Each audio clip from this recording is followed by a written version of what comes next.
People are running. I don't know.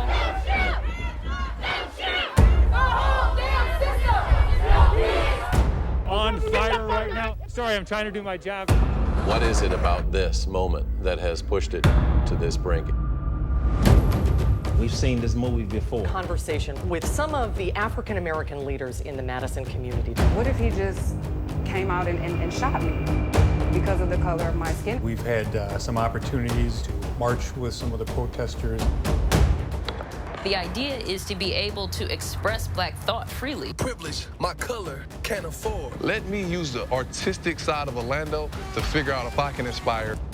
Cell phone video captures the moment a black man was shot by Kenosha police. National Guard members are preparing for another night of protests. Between 50 and 100 cars destroyed.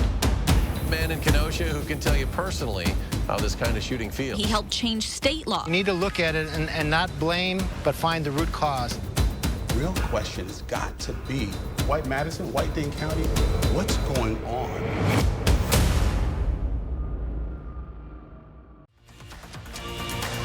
Madison has joined the growing list of locations where protests are happening.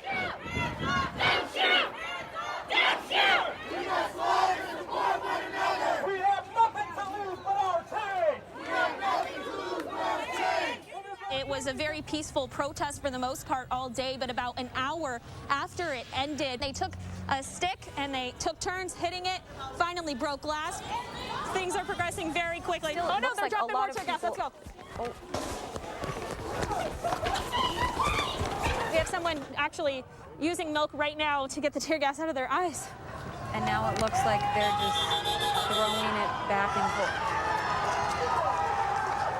That's exactly what's happening. They're chanting, or they're cheering, because they're successfully throwing that smoke bomb back at the police. Somebody is approaching officers. They're pushing them back.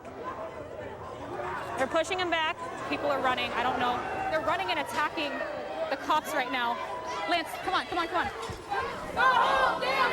A lot of people out here are emotional, and they're showing it in all different ways, in anger and sadness. You want to know the truth? You want to know the truth? You want to know the truth? The truth is, Madison's racist, the United States is racist, and this bitch is racist. That's the fuck. You're looking right at Gorham and Broome, where this police car is on fire right now. Sorry, I'm trying to do my job here. It was driven down from State Street into this intersection by someone while the vehicle was on fire. Let's push in. Let's give a closer look. You're gonna hear occasionally some bullets ignite. They're moving in, pushing them out of the way, and people are throwing. Oh. Yeah, this is. Oh, there's fireworks. Obviously creating a very dangerous situation for officers. They don't know at that point in time what that object is. Just take a look at the shell of this vehicle. That is all that's left. Everything inside is burned out. My photographer and I were just talking before you guys took us that we had no idea there was that much to burn inside of a vehicle, how intense those flames were, and for the amount of time that they were burning.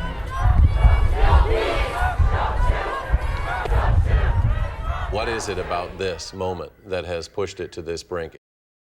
Listen, don't just hear. That's what people rallying outside the Capitol for months are begging you to do. Jamie Perez took the time today to listen.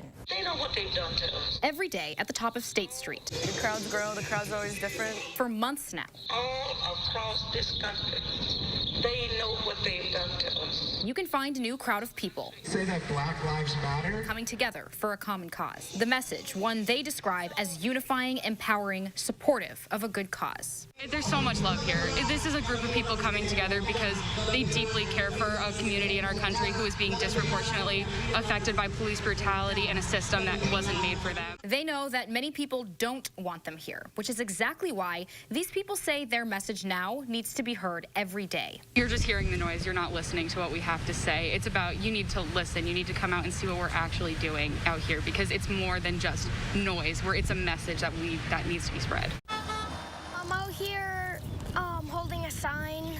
For the past 5 days, 9-year-old Jaden Lomas has been standing out on South Century Avenue in Wanakee fighting for justice. Kinda sad that it's happening.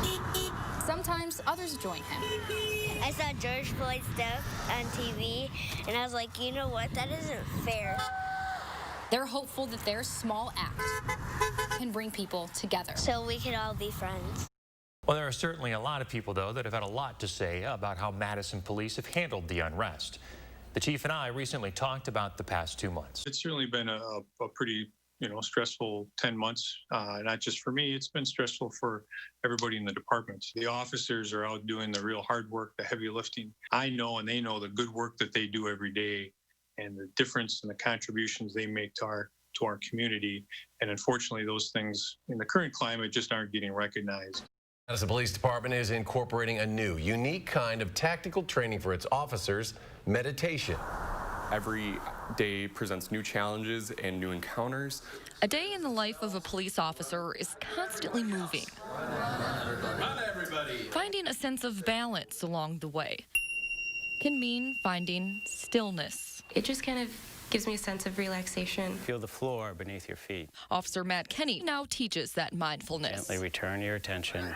In 2015, Kenny responded to a home on Willie Street that ended with him shooting and killing 19-year-old Tony Robinson. Occasionally people ask me, how am I still here? Well, this is how, this practice. Good afternoon, everybody, and thanks for joining us on Facebook Live this afternoon. I'm Susan Simon, along with Jamie Perez and Mark Kane. We're going to have a little bit of a conversation with some of the African-American leaders in the Madison community. We've seen this movie before. Seen one unarmed black man murdered in the street. Seen 2, public unrest, tear the city up, burn the city down. Seen 3, not guilty, burn the city again. We've been here before. I'm an avid runner, and for the first time, I saw a white man coming in the opposite direction of me, and I froze. I literally felt my heart stop, and I thought, what if he just came out and shot me because of the color of my skin? The real question has got to be, white America, white Madison, white Dane County, what's going on? And how has this happened on our watch? And what role have we had in leaving this legacy to our children? I would love to see you all get white community leaders in these chairs and ask, how do you feel witnessing what's happened in America? That is what brought us to today. That is why you guys are all here, and thank you so much for being so generous with your time to do this with us today. We did invite members of the African American community to join us today. In fact, I asked Reverend G to come this afternoon, but as you heard him say, he feels like this is an opportunity for the African American community to hear from some of the white influencers in the community, all of us that are in positions of power and great responsibility, as the community moves forward now to come up with where we go from here. I see this moment as a real opportunity, and we had an opportunity when the Race to Equity report came out in this community, which really catalyzed the beginning of this conversation in Madison. So I think that there's a lot that has happened to raise awareness in the community about structural and institutionalized racism and the impacts of that.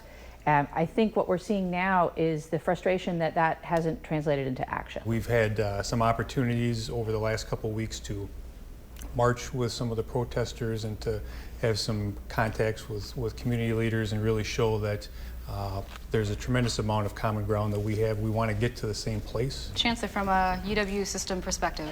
We will only make progress on this when the white community starts seeing systemic racism and behaving differently and acting on that.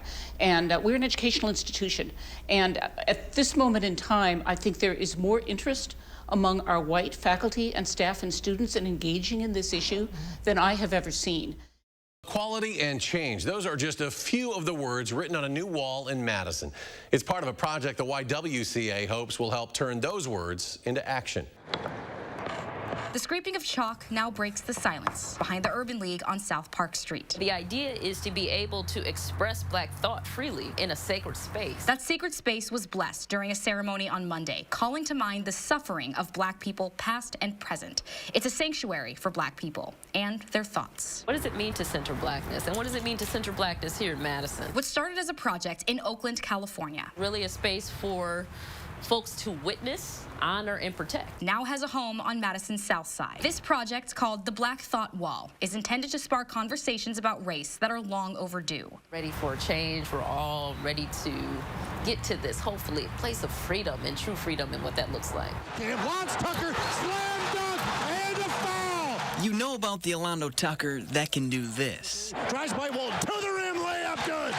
Tucker on a blow-by! But what about this side of Orlando Tucker? And I promise you can hear the pain if you turn down the volume on your stereo.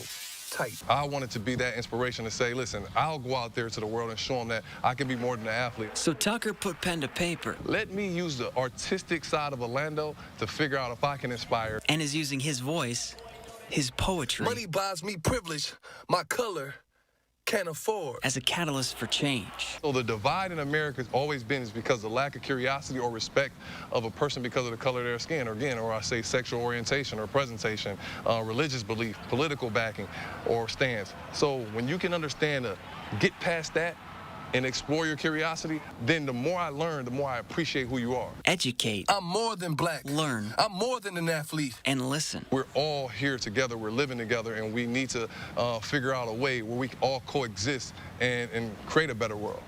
Cell phone video captures the moment a black man was shot by Kenosha police in the back last night. We have edited the video, so it does not show 29-year-old Jacob Blake getting shot, but you can hear multiple gunshots.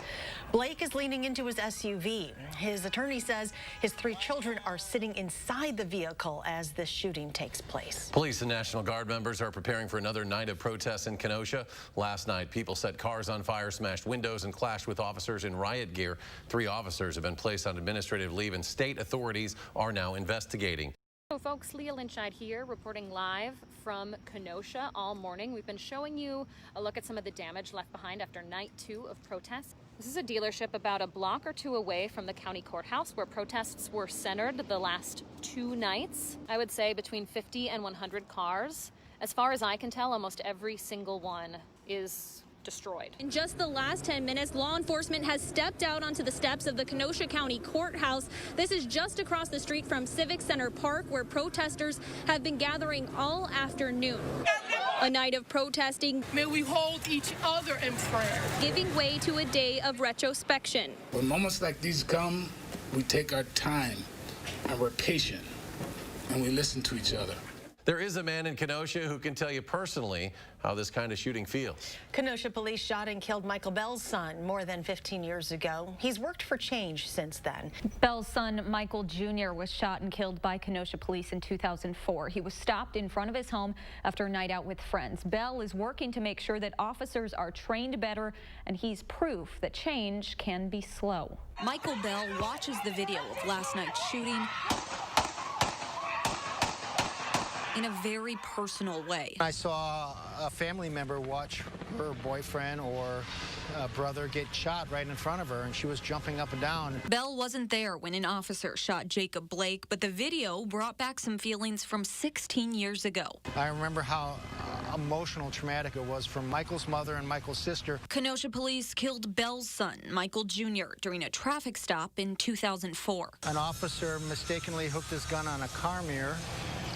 Thought it was my son, made a claim that he has my gun, and another officer walked up between him and the man, put his gun directly to my son's head and killed him right in front of his mother and sister. Since that moment, Bell has not stopped fighting for changes in the Kenosha Police Department. Back then, police departments could investigate their own officer-involved shooting. In 2014, he helped change state law to require an outside agency investigate police shootings in Wisconsin. You need to look at it and not blame, but find the root cause and figure out how to change it. Companies can play a major role in the social justice movement, and American Family Insurance says they've been doing that for years, but that they can't continue doing it alone. Meaningful change is going to happen if we do get more and more companies engaged in it. Jim Buckheim has worked towards that change through American Family Insurance for years. The Madison-based company posts about social justice on its website. The face of State Street has changed. I actually like it a lot better than like the window. It's different, yeah. Business looks different too. Businesses, we're all for the cause, and so we want to support that. The shattered glass around downtown Madison. has some business owners talking about its symbolism, how broken we've become. This man doesn't necessarily enjoy walking into work to see this, but feels there are far worse things to see. I would welcome the sight of broken glass, broken bottles, vandalism, as opposed to seeing another person being killed.